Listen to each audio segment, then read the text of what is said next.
All right. Good evening, good afternoon, and good morning somewhere out there in the world.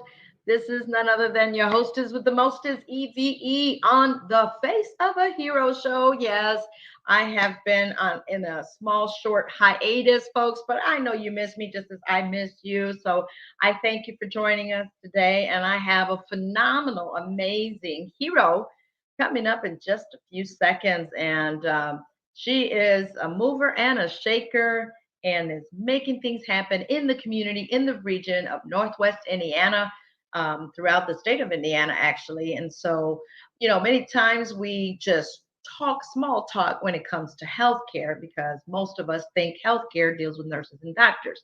But Dr. Regina Beard, she is a registered nurse and she is the owner, CEO of Victory for Kids, Victory for Training. And she's just a woman that is moving and making it happen and being the change that she wants to see, as we all should, right? So, none other than obviously, without further ado, here is Dr. Regina Beard.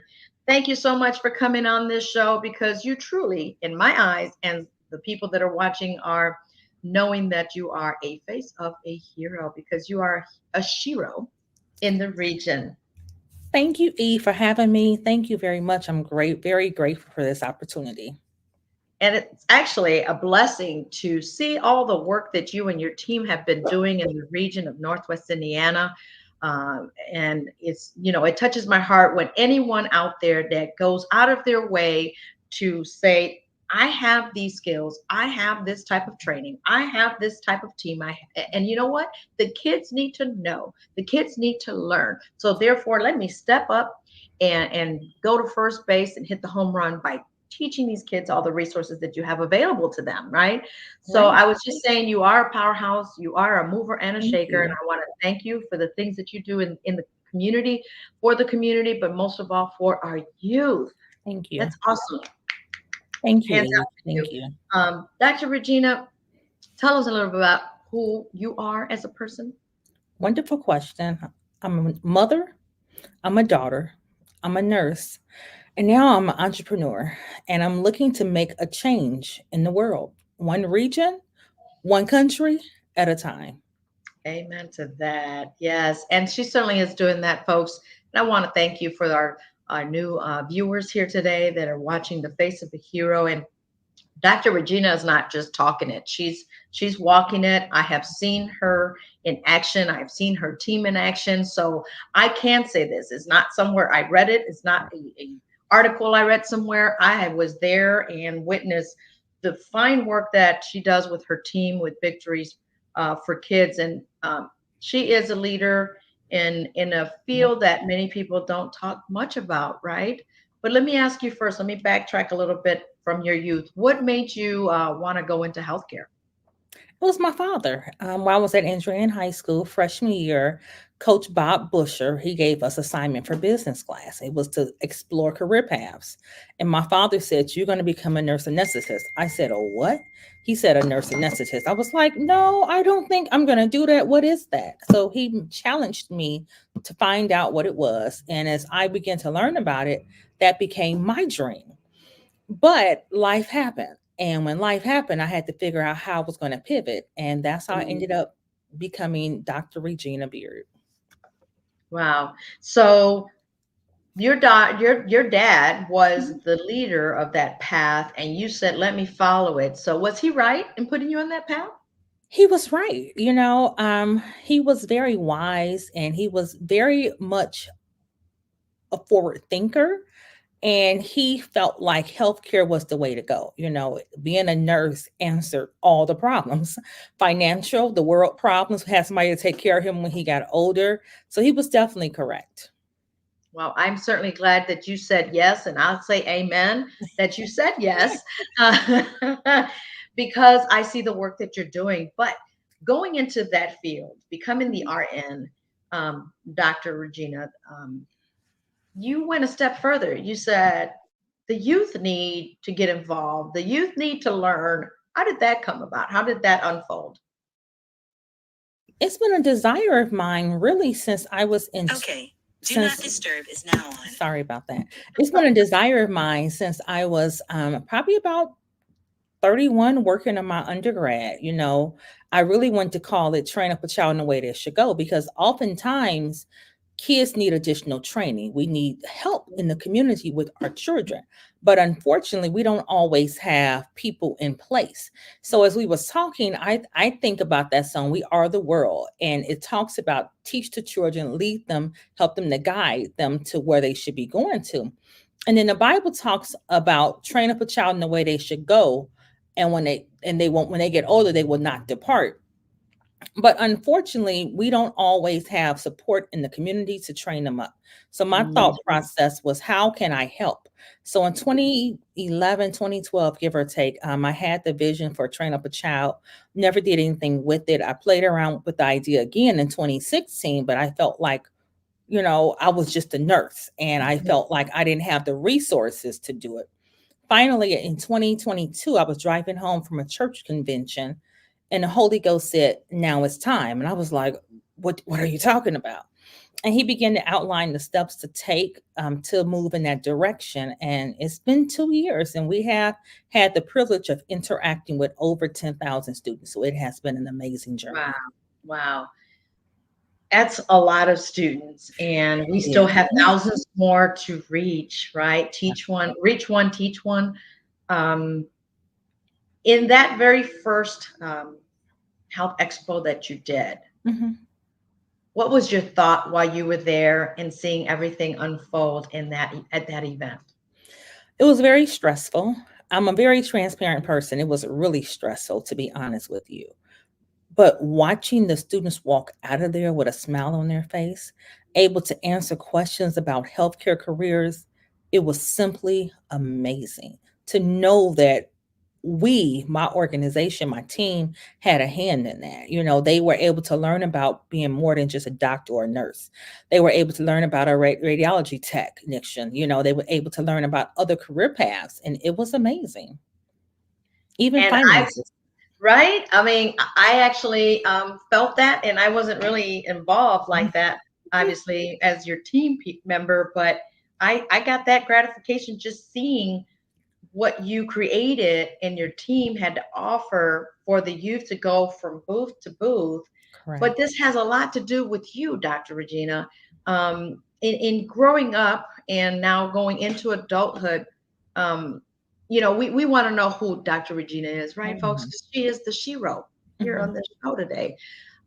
What obstacles or struggles did you have to go through, if any? Because, see, you're offering something that you may have not been privy to, right? So tell us a little bit about that. The ironic thing is I had a support system. I was not a latchkey kid. My mother, for the first 11 years of my life, she was a stay-at-home mom. My stepfather took care of the bills and so forth. And I spent the weekends and sometimes Monday through Friday with my father's side of the family. And it was amazing, but what I did not have was a support system to really tell me to dream big, or a support system to tell me you can do it. They talked about college, but what else can I do? What was I going to go there and do? My father, once I got in high school, was talking about it. But prior to then, it wasn't a true vision carved out for me. So I think that's one of the reasons why it's really passionate, something that I do and I love doing. Also because I feel like we got to begin to discuss these things younger with the youth. Third grade is a great time to talk about what do you need to do to go to college. How do you need to go to college? Money is available for you to go to college because it begins to set a vision. So as they get into high school, when they want to veer off into other things, they're now thinking about, okay, so I do have a future, I do have hope. And sometimes we need to make sure that our children have hope, that there is a vision for them. My father just said, be a nurse anesthetist. I didn't become a nurse anesthetist, but I did become a nurse. So it was because of that one simple conversation.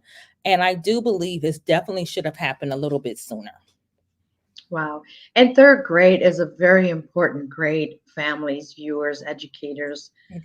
In all around that third grade, we have to really be mindful of what they're learning or not learning, right? And I thank you for bringing that up because it is a very important grade. in so many levels, folks, that math and reading are very key Correct. to their educational world. And obviously, those two go together with the fields that you're talking about in healthcare. It Um, does. and obviously, you saw that you didn't have what you're offering now, then, right? Right.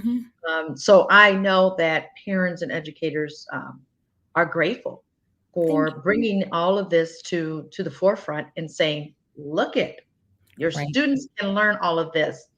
So I thank you once again. You are the Shiro in the healthcare community because, hey, when I was growing up, none of that was out there. None of those Mhm. things are available to us to even say there's choices. I thought it was just a Right. nurse or doctor, Correct. right?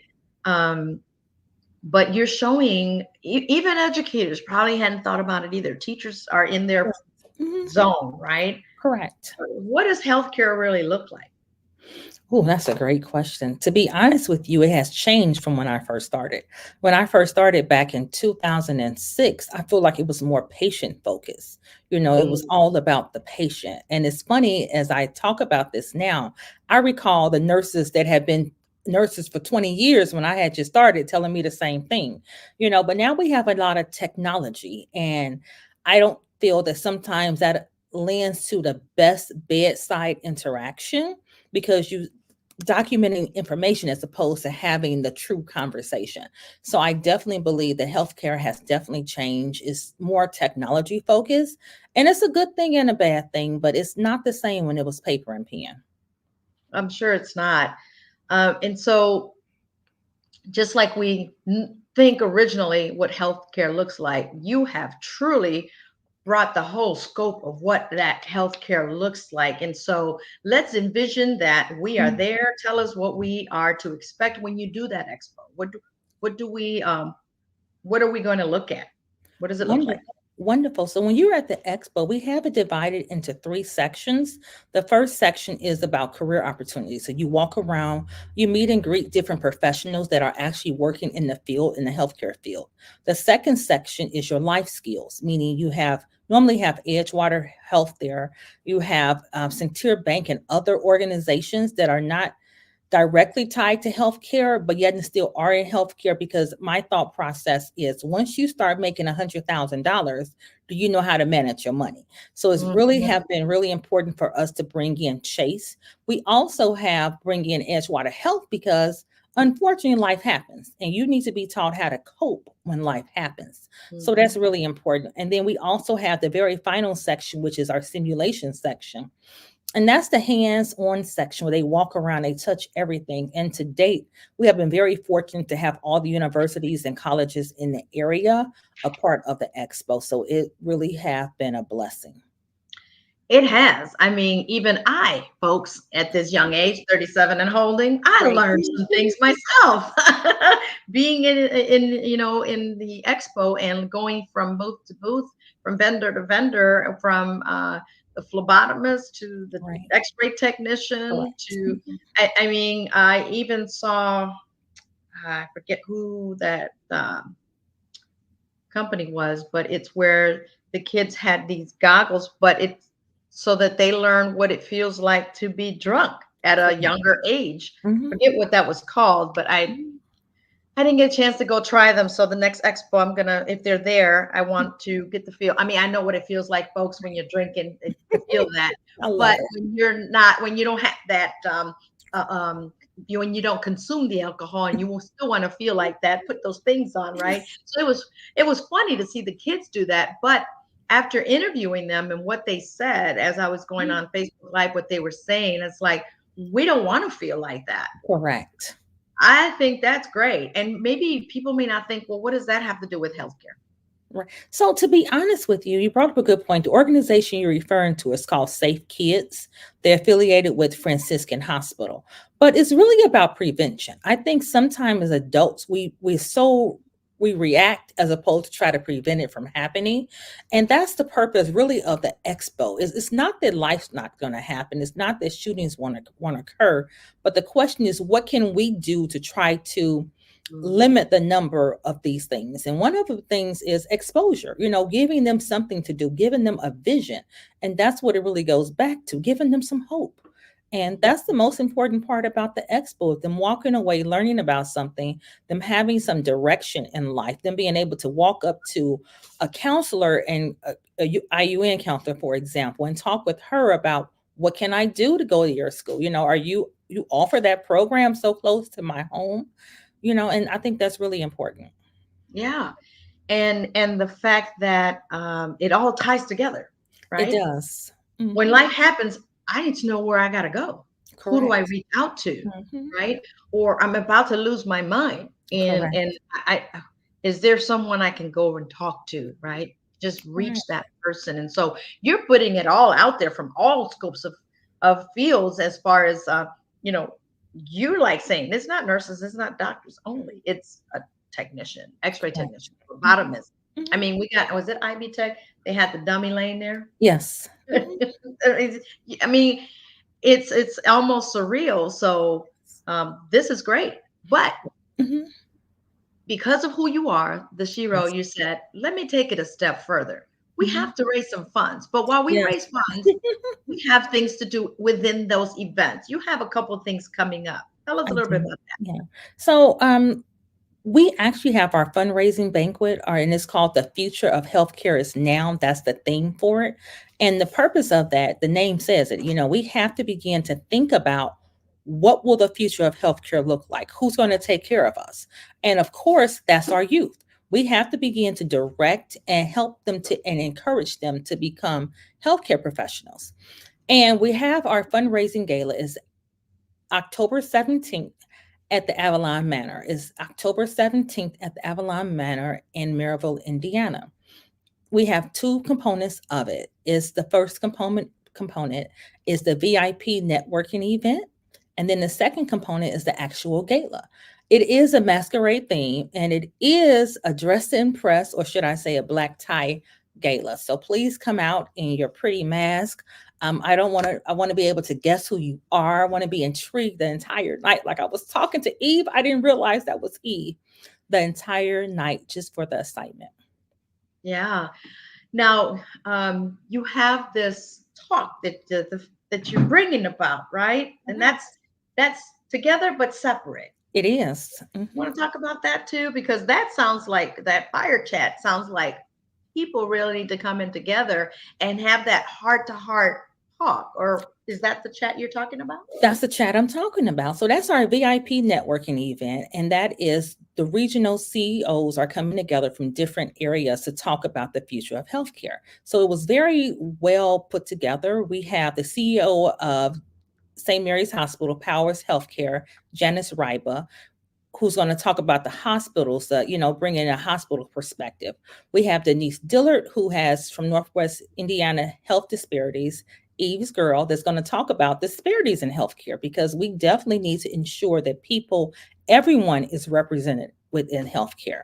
Then we also have Adam from United Way. He's the CEO, and he will be talking about funding because they have what's called the Level Up program that can assist with funding. Because oftentimes you're thinking, I want to go back to school, even if you're an adult. How can I fund this? So it's something that Adam and his team has put together. It's called the Level Up program. It's really very nice and it's easy to get into it if you qualify for it. He will be sharing more details about that. We have Oxo from IB Tech, Chancellor in Valpo, and he's talking about education, healthcare education. Ivy Tech put out the most nurses in the state of Indiana. So we need to have a lot of conversation about like how do we create more slots in a nursing program?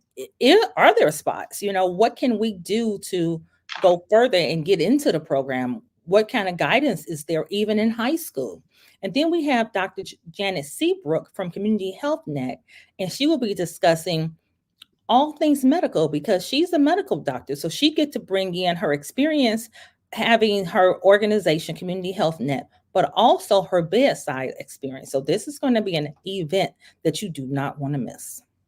Sounds like a conversation that must take place. I know that there's been other events or forums where we bring medical people together, but I don't know if they've already pre programmed some things. but you are bringing all fields together because they all work together, We right? all work together. And And it's that's funny, awesome. and it's funny, Eve, somebody said, "Well, is it gonna be about patient care since it's healthcare?" And I was very candid with them. I said, we have to realize that healthcare is not just does not just start with the patient.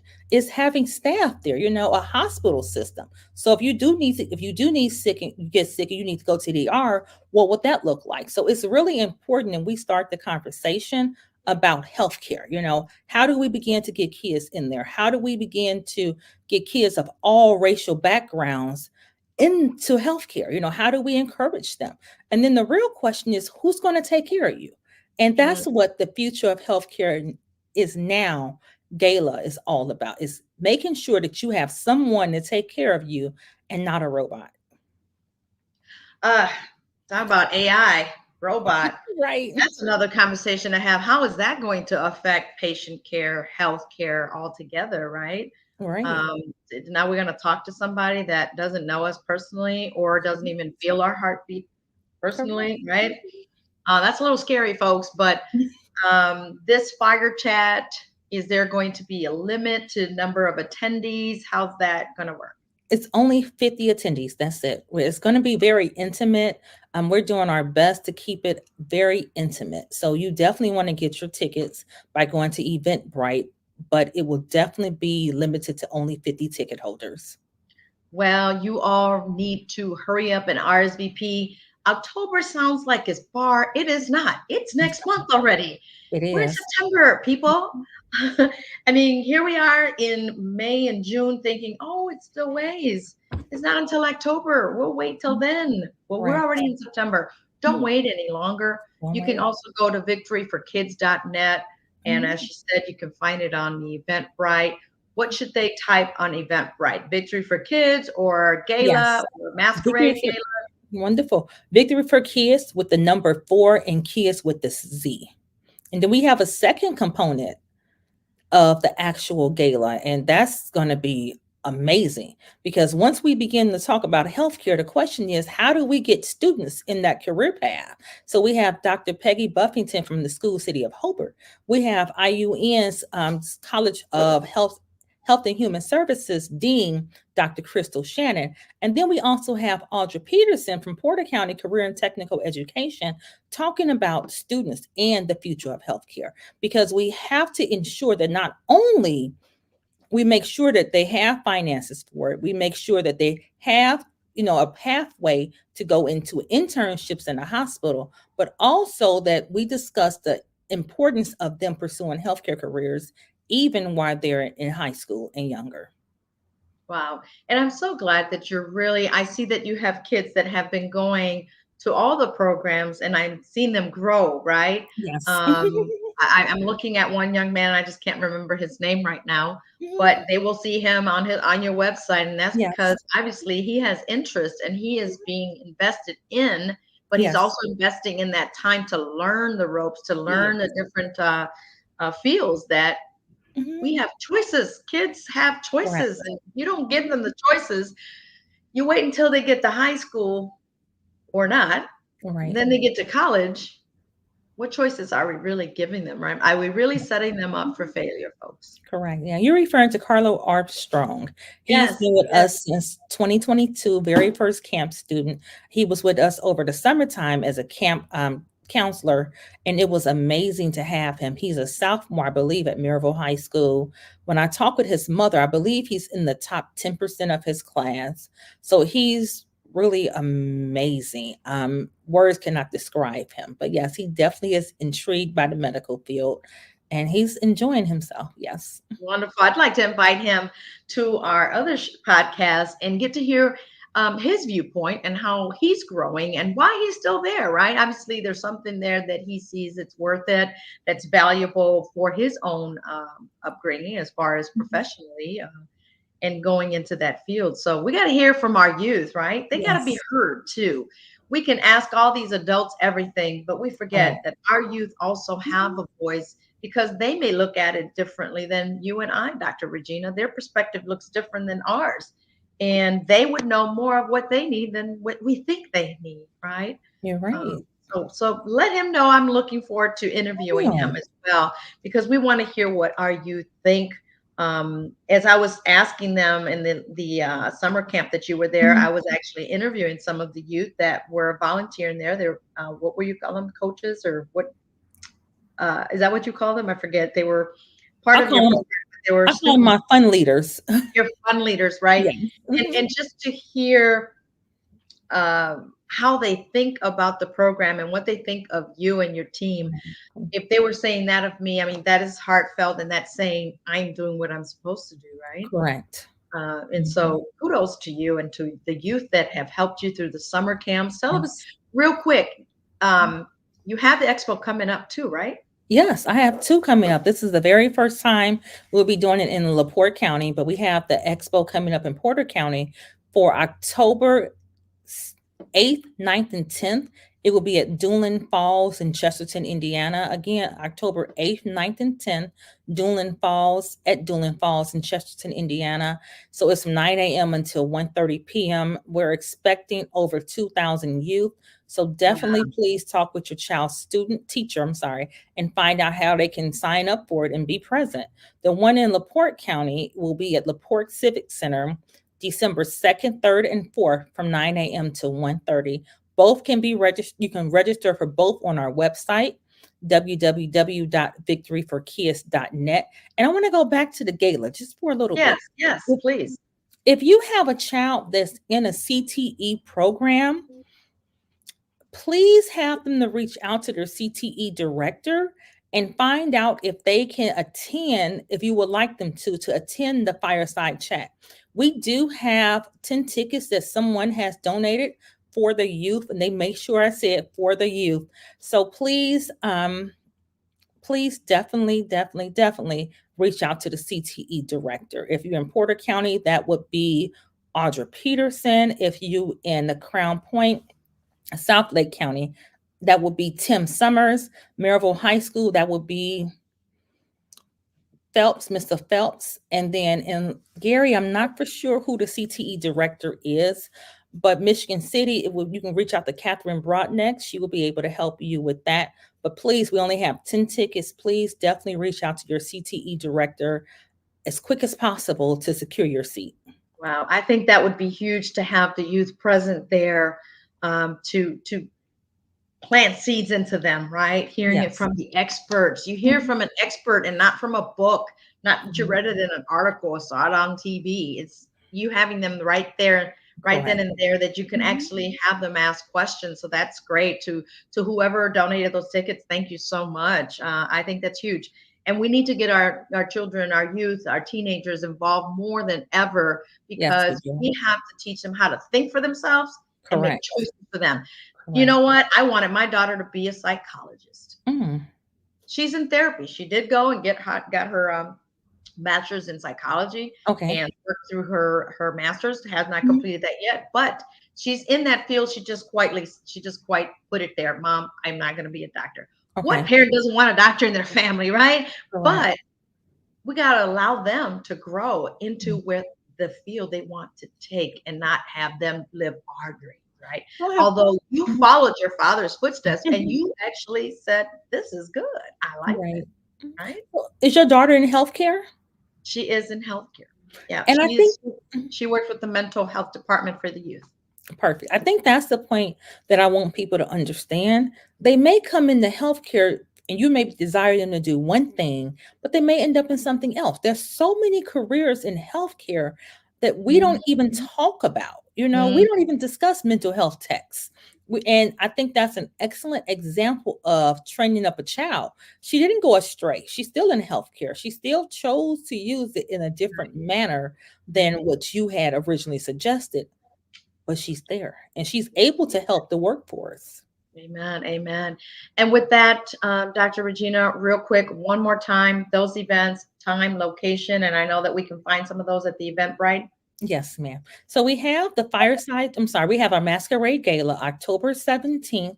We have two components to it. We have the very first component is the VIP fireside chat. Only 50 tickets for that particular event, and it's only $50. We have regional CEOs such as Adam from United Way. We have Janice Ryba from Powers Health, formerly known as St. Mary's Healthcare. We have Oxo from Ivy Tech, the chancellor. We have Denise Diller from Northwest Indiana Healthcare Disparities, and also Dr. Janet Seabrook from Community Health Net. And then the second component to that day, or should I say evening, is our actual gala. Black tie, mask, intrigue, mystery, just some good old fun. And we have Dr. Peggy Buffington, and we also have Dr. Crystal Shannon from IUN. And then we have Audra Peterson for Porter County Career and Technical Education. And Dr. Peggy Buffington is the superintendent of School City of Hobart. Wonderful. Well, Dr. Regina, I'm ready to wear a mask, but I got to go find one. Yes. So, folks, you guys heard it here from our hero on the face of a hero, Dr. Regina Beard, and she's a registered nurse. She loves what she does because she does what she loves, and so should you. And open up the doors to our youth so that they can learn and grow and be who they are meant to be and not what we want them to be, right? Correct. So thank you, Dr. Regina, for coming on this show, for being our hero. And of course, you guys have seen on the bottom of the screen the website Victory for Kids with a Z and the number 4.net, so you can donate or be part of. So visit that website and get some insight. And also, guess what? Sign up and get that newsletter. So that way you stay informed, right? Yes. And never have to wonder, when was that? What was that? What are they doing? So especially our educators, get connected and stay connected in the region and beyond with Dr. Regina Beard and Victory for Kids, Victory for Training. I mean, she's got a slew of things that she's offering for adults as well. We can talk about that on another show. But right now, we just wanted to focus on our hero, Dr. Regina Beard, and all the great things. Thank you so much as well. We appreciate you and all that you do in the community and for the community. And with that, folks, we got to go. Bye. Time flies when you're having fun. Until next time, thank you for listening, watching here on the Face of a Hero show. Until then, we'll see you. Thank you, Dr. Regina. You're welcome. Thank you. All right, folks. Guess what? It's time to go. Until next time.